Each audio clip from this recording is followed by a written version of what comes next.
मेरा नमस्कार भाई, वेलकम।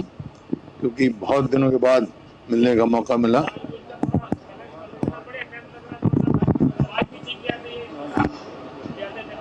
है आप बदल दियो भाई अगली बार। आज आजकल चलाना काम मान ली डॉक्टर साहब की बात। तो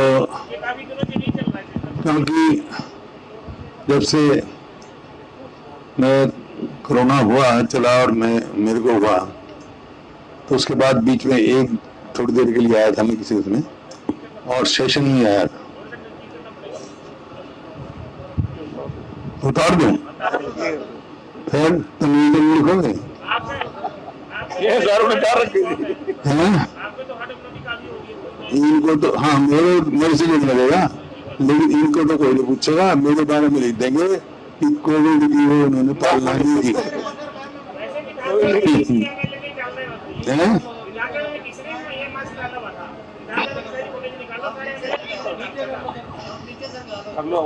चलो कोई नहीं, ठीक। तो उसके बाद यहाँ आने का मेरा मौका नहीं मिला, आपसे मुलाकात करने का सेशन में ही। और सेशन में भी ऐसा है, तुम्हारी प्रेस गैलरी तो कोई वहां से है, वो तो हरियाणा निवास में आ गई, और इतना मैं ज्यादा जा सकता वहां भी होकर। तो इस वास्ते आज सभी साथियों को मिलाया, बात भी करेंगे। मुद्दे आपको मालूम है आज हरियाणा की क्या स्थिति है, और विधानसभा में हमने हर मुद्दा उठाने का प्रयास की, लेकिन मैंने शुरू में कहा था समय कम है। 3 दिन का समय नाकाफी था जिस हिसाब से आज हरियाणा के हालात हुए। आज हरियाणा जो है आर्थिक तौर पे, क्राइम के उसमें, महंगाई में, बेरोजगारी में,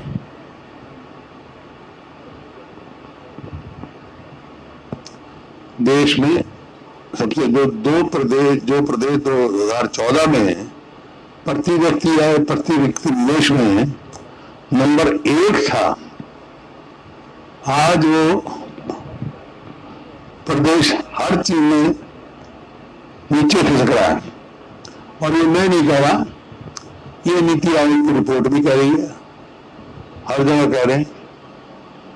जो भी ये 7 साल हो गई सरकार को बने, और पीछे बीजेपी जेडीपी को भी 2 साल हो गए। इनका घोषणा पत्र देखो, इनका जो कहता है हमारा कॉमन मैनिफेस्टो हम बनाएंगे, उसमें से एक भी कोई वादा उन्होंने पूरा किया हो। सिर्फ इवेंट मैनेजमेंट करते हैं, घोषणाएं करते हैं, और काम नहीं करते हैं। काम इनका है सर्वे और सर्विलेंस, तीसरा कोई काम नहीं है सरकार का।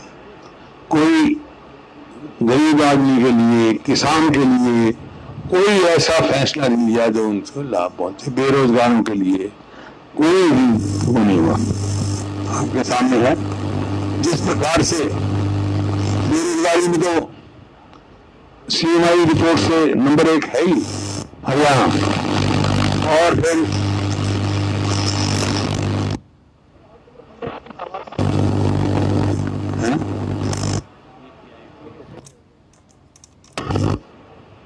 वो तो है ही नंबर 1।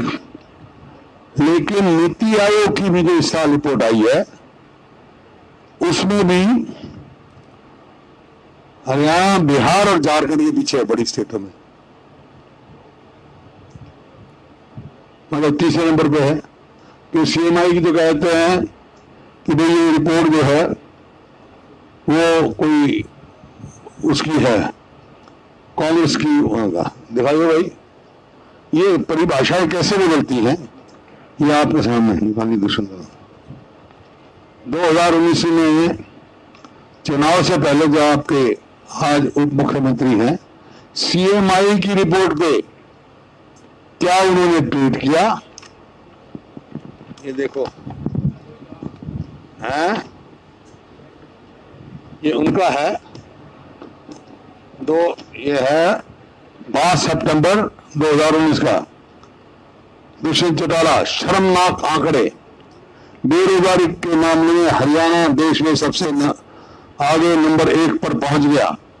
मुख्यमंत्री खट्टर एक और तो हरियाणा की नौकरियों, हरियाणा से बाहर वालों को दे रहे हैं, दूसरी ओर हरियाणा की बेरोजगारी का आंकड़ा देश में सबसे ऊंची दर 28.7% पर पहुंच गया। अब कैसे परिभाषा बदल गई भाई? अब ये कैसे हो गया?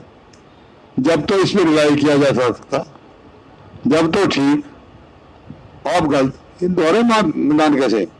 अगर ये कांग्रेस की है और बीजेपी गवर्नमेंट, गुजरात में बीजेपी गवर्नमेंट है, तो वहां 4% का दिखाया गया और यहाँ 8.9 क्यों दिखाया गया? 8.1 क्यों दिखाया गया? 28 पॉइंट क्यों दिखाया गया?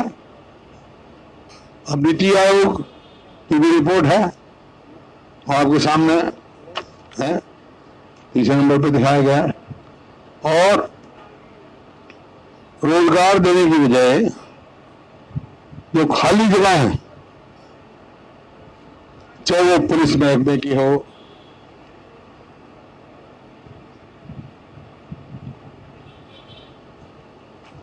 चाहे वो पुलिस महकमे हो, चाहे हेल्थ डिपार्टमेंट की हो, एजुकेशन की डिपार्टमेंट की हो, लाखों जगह खाली पड़ी है। कोई निकालेंगे जगह, विड्रॉ कर लेंगे। जैसे नेताजी ने विधानसभा में बताया, किसी यूनिवर्सिटी में कोई वो नहीं हुई, रिक्रूटमेंट नहीं हुई और पेपर लीक कर देंगे। जो लुटाई ये पेपर लीक में हुई है हरियाणा के युवाओं की, जैसे हमने मांग की कि भाई सीबीआई की जांच कराओ आप, मैं ये समझ से बाहर है ये इनको कोई है ही नहीं, ये कहता है ठीक है ये तो वो है, तो सीबीआई की जांच कराने में क्या संकोच है इनको? इसका मतलब कहीं ना कहीं दाल में काला है जो संकोच कर रहे हैं। नहीं तो हर चीज के लिए तो बहुत जल्दी करते रहे सीबीआई की इंक्वायरी करने के लिए। इंटर स्टेट मामला हो चुका है ये, कुछ आदमी जम्मू में पकड़े गए हैं, कल को पंजाब में कोई पकड़ा जाएगा तो क्या करेगी हरियाणा पुलिस? इसको तुरंत सीबीआई को देना चाहिए ताकि लोगों को वो हो, है हाँ विश्वास हो। और दूसरा मैंने कहा था कि भाई डिस्ट्रिक्ट वाइज अभी से सीबीआई की इंक्वायरी एक इशू है। दूसरा अभी जाके बाकायदा पब्लिसिटी भी तो बहुत पैसा खर्च कर रहे हैं, इस बात की भी पब्लिसिटी करें कि भाई किसने कितने पैसे दिए, कितने लोग लाइन लगा के खड़े जाएंगे, लुटाई हुई है। मतलब जैसे मैंने कहा नौकरी चाहिए तो लखपति चाहिए, लखी चाहिए, इनको लखी ले सकता है नौकरी हरियाणा में। और भाई पेपर लीक करना तो करोड़ी चाहिए, करोड़ दे दो पेपर मिल जाएगा, लाख दे दो नौकरी मिल जाएगी। परचून की दुकान बना दिया हरियाणा में, नौकरियां हिस्सा भी की है, तो लखी करोड़ी पैदा कर दी भाई ने यहां पर। हरियाणा का जो बेरोजगार है उसका भविष्य अंधकार में। इसी प्रकार से किसानों का जो लैंड एक्विजिशन, हर फैसला इनका किसान विरोधी। लैंड एक्विजिशन भी तो हमने लेके आए हैं, इतनी मुश्किल से लैंड एक्विजिशन ना हुआ। 2013 में 1894 का था, किसान के हित का बना, और जो ये लेके आए हैं टोटल किसान के अहित का है। चाहे वो 70% कंसेंट की बात हो, उसको खत्म करने के लिए 10 इन्होंने किया है, जैसे मल्टी क्रॉप इरिगेटेड लैंड को एक्वायर नहीं कर सकते थे, उसको भी कर दिया। और जो हाँ डिफेंस के लिए और चीजों के लिए कर सकते थे, जो भी उस देश की सिक्योरिटी के लिए, लेकिन अब तो इन्हें पब्लिक प्राइवेट पार्टनरशिप उसमें कर दी, उसको छूट दे दी। इसका मतलब क्या है? इसका मतलब ये है किसान की कंसेंट तो गई जो कंसेंट जरूरी थी, कलेक्टर को पावर दे दी। हाँ मतलब ये जो पूंजीपतियों के हाथ में गई, किसान विरोधी हैं, और जो क्रोनी कैपिटलिज्म कहते हैं ना, वो उसकी तरफ एक बहुत बड़ा कदम है सरकार का। और मकसद में समझ में नहीं आया कौन से प्रोजेक्ट के लिए इन्होंने किए। अरे लैंड बैंक हरियाणा के पास बहुत है, उसको यूटिलाइज कर लो। जो आईएमटी है खरखौदा, उसको कर लो। आईएमटी रोहतक खाली पड़ा है, फरीदाबाद है, अभी आपका शाह है, कितनी जगह आप कर सकते हो, हैं? हाँ, रोज का विवाद में है, वो खाली पड़े हैं। जो एक्विजिशन करेंगी लैंड, जो एक किसान के हित की है, दादूपुर मिल गई, वो डिनोटिफाई कर दी, जो कि डार्क जोन की थी सारी जमीन। वो जो ये कहते हैं 22% आमदनी दुगनी करने वाली बात है। तो एक भी फैसला इनका किसान और गरीब आदमी है नहीं। जो कलेक्टर को पावर दे दी कि वो करे, कोई मालूम कोई लैंड ओनर चले गए और उनका हो गया, उसी टाइम जो है एक्विजिशन कर दे विदाउट आस्किंग एनी ऑब्जेक्शंस। भाई कोई लैंड ओनर है, उसकी जमीन में से किसी का रास्ता जा रहा है, किसी का रजवाया जा रहा है, किसी को ईजमेंट राइट मिला हुआ है, किसी ने मोर्टगेज का रखा है, किसी ने ठेके पे ले रखा है, कोई साजी मिला हुआ, उनकी कोई सुनवाई नहीं। इसका मतलब मजदूर कोई होगा, उसकी कोई सुनवाई नहीं। तो ये तो मतलब आपके सामने है, किसानों के और लोगों के विरोधी वो है। और इसी वास्ते मैंने कहा था ये सिलेक्ट कमेटी भेजो। क्या थी भाई इतनी जल्दी, क्या थी? सिलेक्ट कमेटी भेजते, डिस्कस होता। अगर कोई ये कहता बहुत अच्छा इसका नित्य निकले तो सबके यूं देते। ये लैंड एक्विजिशन के मामले में इनको वापस लेना चाहिए, और हम आग्रह करेंगे गवर्नर साहब से भी इसको राष्ट्रपति के पास न भेजा जाए मंजूरी के लिए।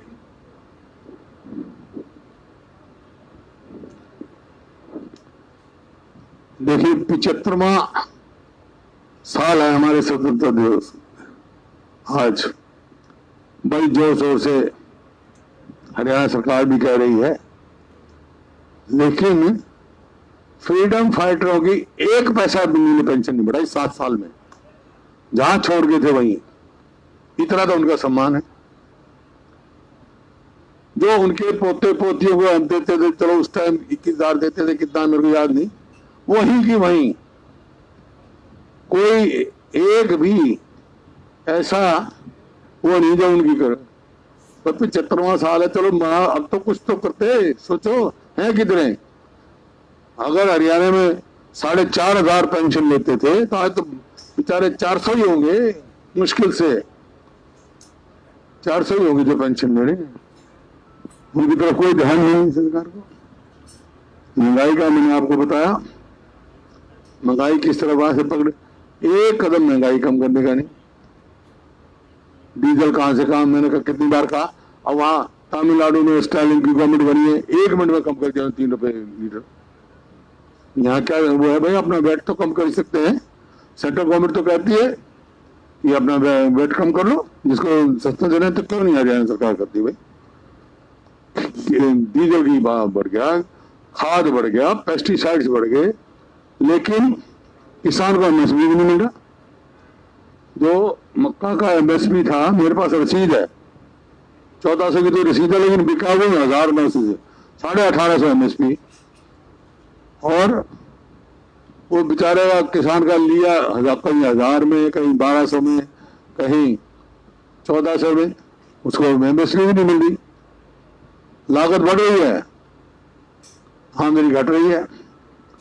तो ऐसे समय में किसानों की मदद करने के लिए और उसके ऊपर वो ये कर रहे हैं।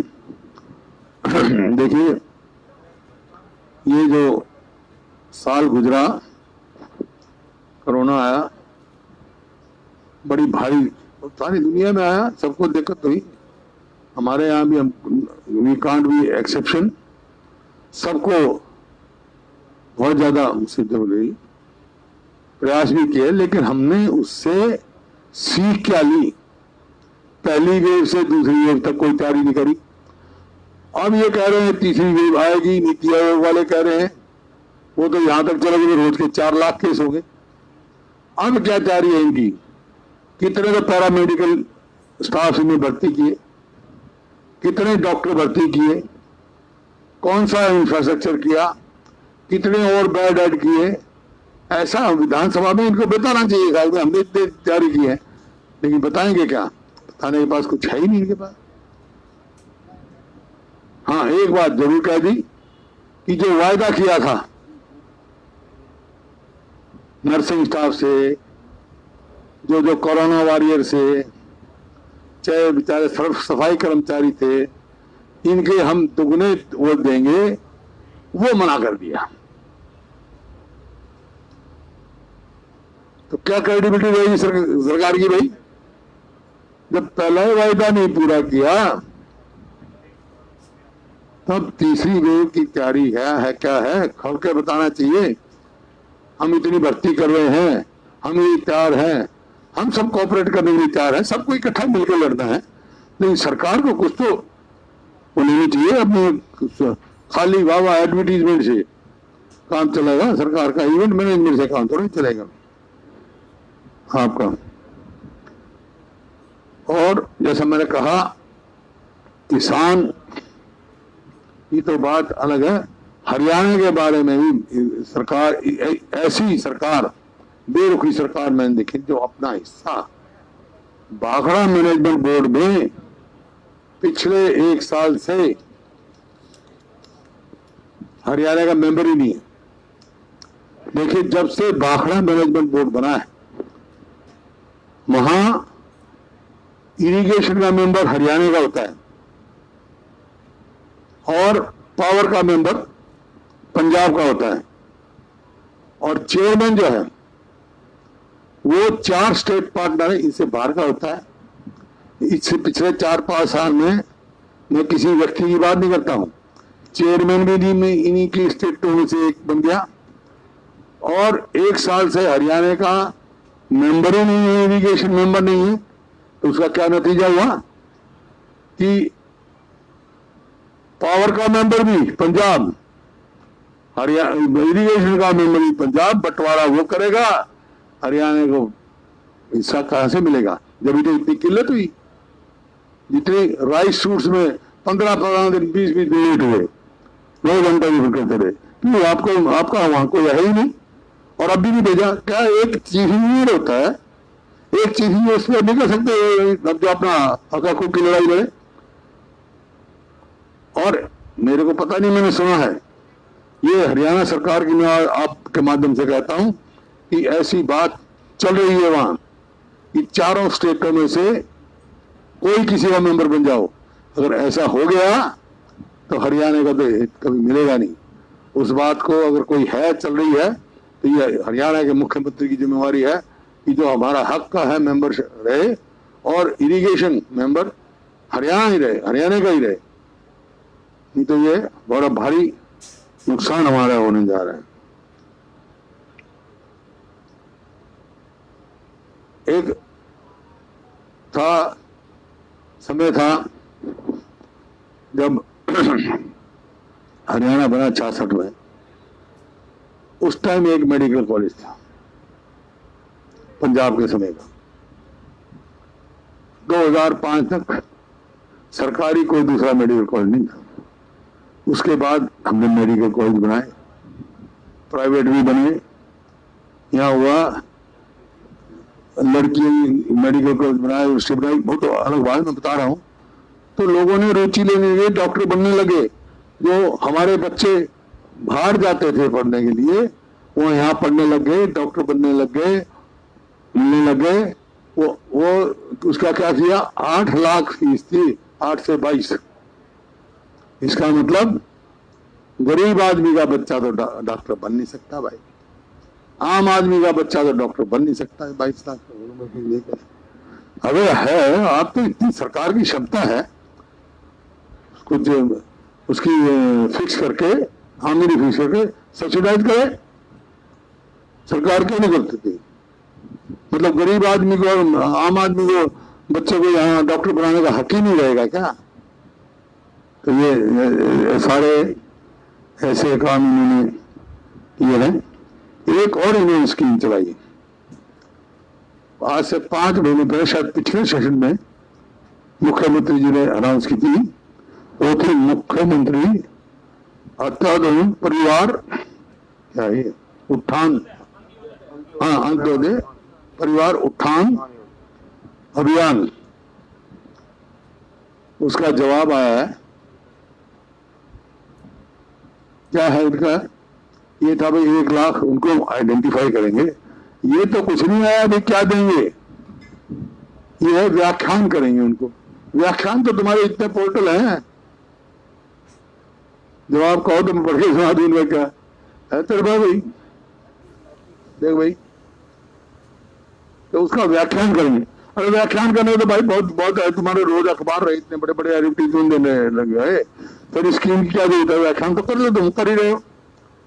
उन्होंने इवेंट मैनेजमेंट एक बताएं कि भाई ये लाभ दिए, जैसे हमने किया था, 100 गज के प्लॉट दिए थे, उनके बच्चों को स्कॉलरशिप का फैसला किया था, गरीब आदमियों के आगे मकान बना के दिए थे। ये बताए तो इसमें कौन से वो किया है?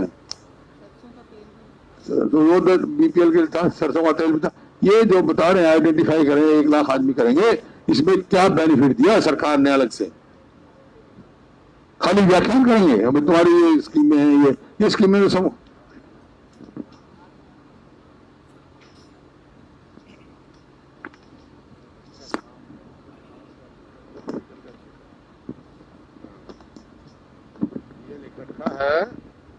योजना की पहचान अथवा लाभों की रूपरेखा के मिलाने हेतु जोनल कमेटी द्वारा चिन्हित परिवार के सदस्यों से संपर्क किया जाएगा। कब किया जाएगा भाई? जोनल कमेटी का गठन किया जा रहा है। क्षेत्रीय समिति चिन्हित परिवारों के सदस्यों के साथ बैठक के दौरान स्वरोजगार, मजदूरी रोजगार, कौशल विकास आदि के संबंधित विभागों के तहत उपलब्ध विभिन्न योजनाओं की व्याख्यान करेंगे। ये इनका जवाब है। देंगे कुछ नहीं, व्याख्यान करेंगे। व्याख्यान करेंगे पर भाई सरकारी अमला टमला क्या करेगा? तुम कर रहे हो क्या? पब्लिक रिलेशन करेगी और क्या आप लोग करोगे जो एडवर्टीजमेंट में इतने पैसे जा रहे हैं?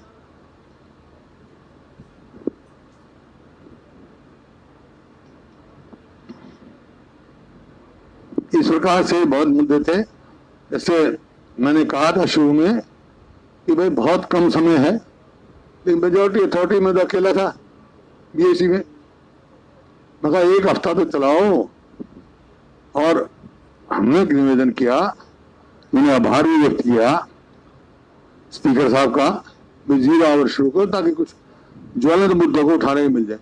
उन्हें एक नया किस्म का 0 आवर बना दिया जो हम लोग कहीं सुना ही नहीं कि 3-3 मिनट बोलेंगे। आज अखबार में इतने आदमियों ने कहा 3 मिनट में व्याख्या वो ज्वलंत मुद्दा बताया जाएगा क्या? कभी नहीं कहीं देखा मैंने भाई 0 आवर में 3-3 मिनट का। ये तो एक मतलब टरकाने वाली बात होगी, गलत है। मतलब इसी बात असेंबली में कह दिया भाई, हाँ इसी बात से मैंने कह दिया भाई इससे अच्छा तो ना, अब हम उठ कर दौड़ा तो कर लेंगे हैं। 3-3 मिनट का 0 आवर भी अपने किस्म का बना, 0 आवर दिया अच्छा था। मैंने सोचा भाई ज्वलंत मुद्दे उठेंगे तो ये मौका मिलेगा, वहां भी मौका का है।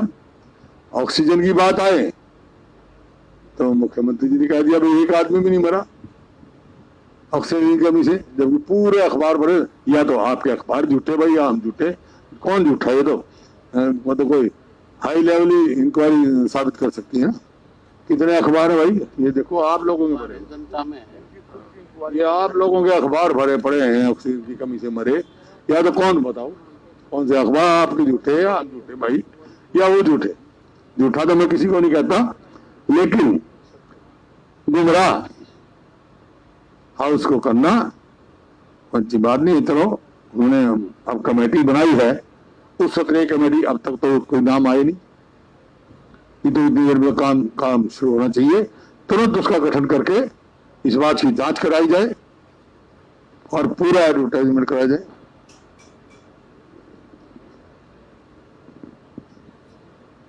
ये ऑक्सीजन से मैं तो एक ही बात कही थी उनको, भाई आप पहले दिन आपने कोई नहीं मेरा, अगले दिन मैं यही कह रहा हूँ, मैं हाँ या ना कह दो, आपने कल बात कही थी तो खैर उन्होंने बनाई कमेटी, तो जल्द तुरंत गठित करके और ये बनाए।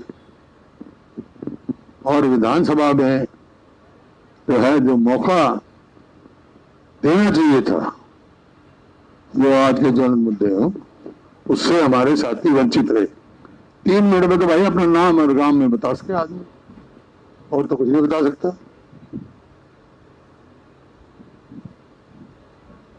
मैं तो इस बात का एतराज किया था।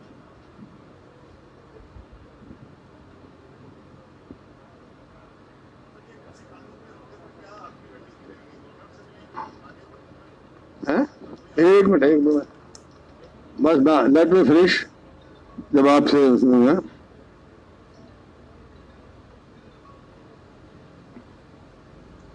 एक ही मिनट में ये नोट चला रखा है इन्होंने कि फ्री अनाज 5 किलो, कोई नई स्कीम तो है नहीं है, ये तो हमारे समय में भी है।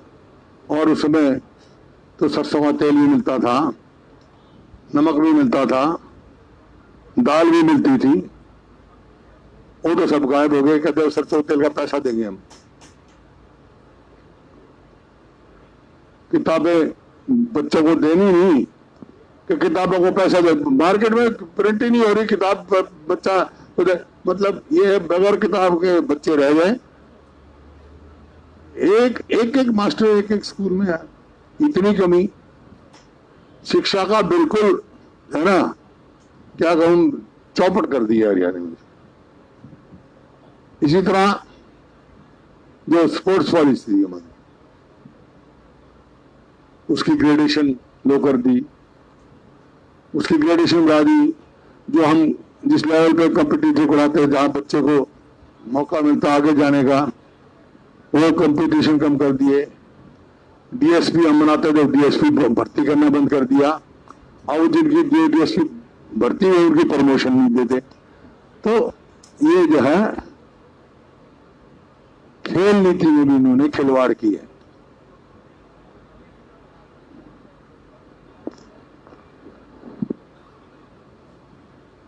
तो कोई भी मतलब पॉलिसी ऐसी नहीं है जिसकी मैं ये हो।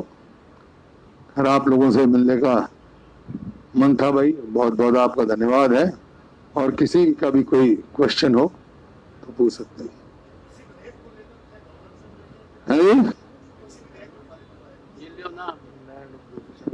माइक दो बिल्डर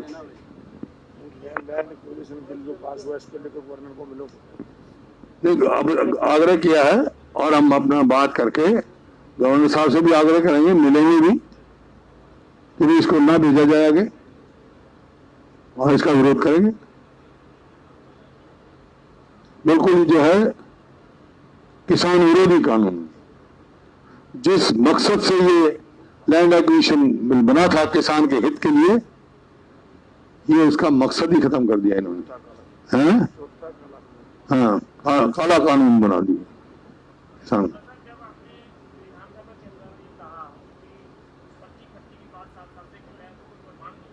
हैं?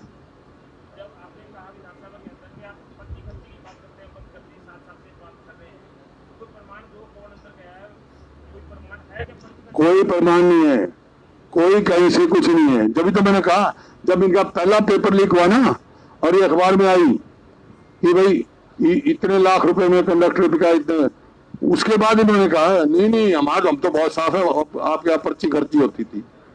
जो पहले पर्ची खर्ची तो भाई मैनिफेस्टो में डालते हुए लेकिन अपना बचाव करने के लिए दूसरे पर दोषारोपण का प्रयास किया। अब साबित हो गया भाई ये तो लाखों और करोड़ों का राज है,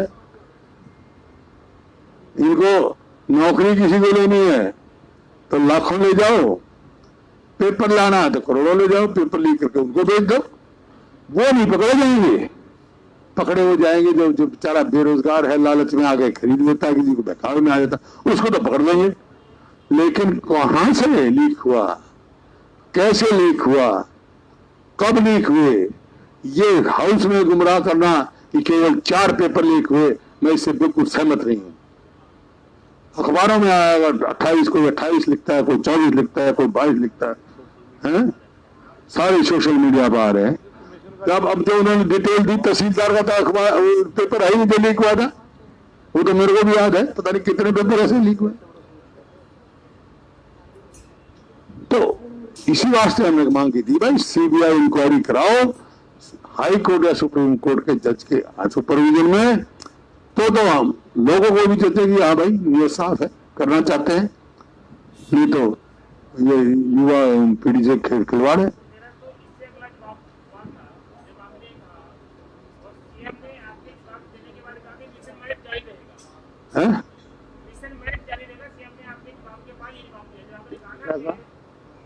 मिशन मेरिट जारी रहेगा, सिस्टम पार्ट है पूरा।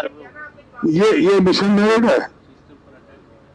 अरे जहां एसएसबी कमीशन का चेयरमैन सस्पेंड किया हो, हैं?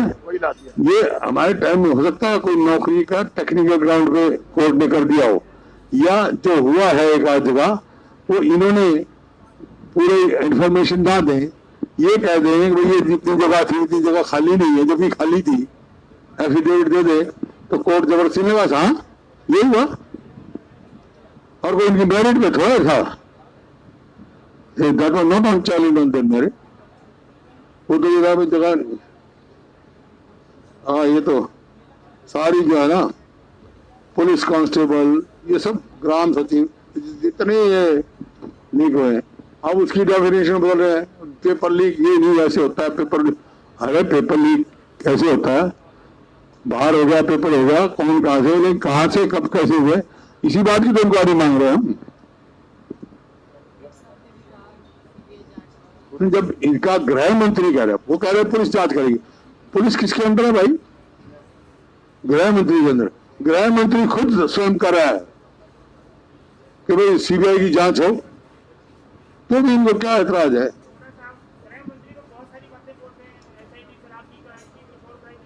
मैं तो सीबीआई की जांच की बात कर रहा हूँ, एसआईटी तो एसआईटी यही रिपोर्ट ही कोई नहीं आती है एसआईटी, वो तो कितने रजिस्ट्री घोटाले की होगी, कोई आई है, कोई आई है, वो तो मेज के नीचे से जाती है क्योंकि दाल में काला है कहीं ऐसे।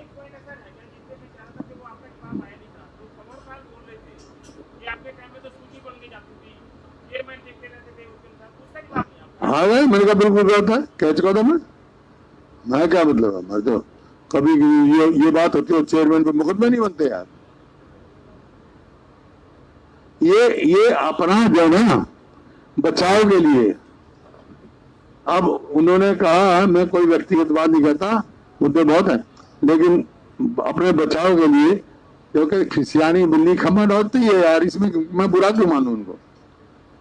ये तो पुरानी मिसाल है हमारी, जो खुद कसूरवार होगा अपने बचाव के लिए, नहीं तो क्या मतलब इसका भाई? ये उसको आज ही पता लगा, 7 साल के बाद पता लगा क्या?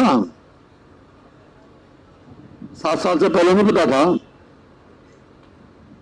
जब हमारी सरकार थी जब नहीं पता था, जब ये बीजेपी में नहीं थे क्या, या राजनीति में नहीं थे?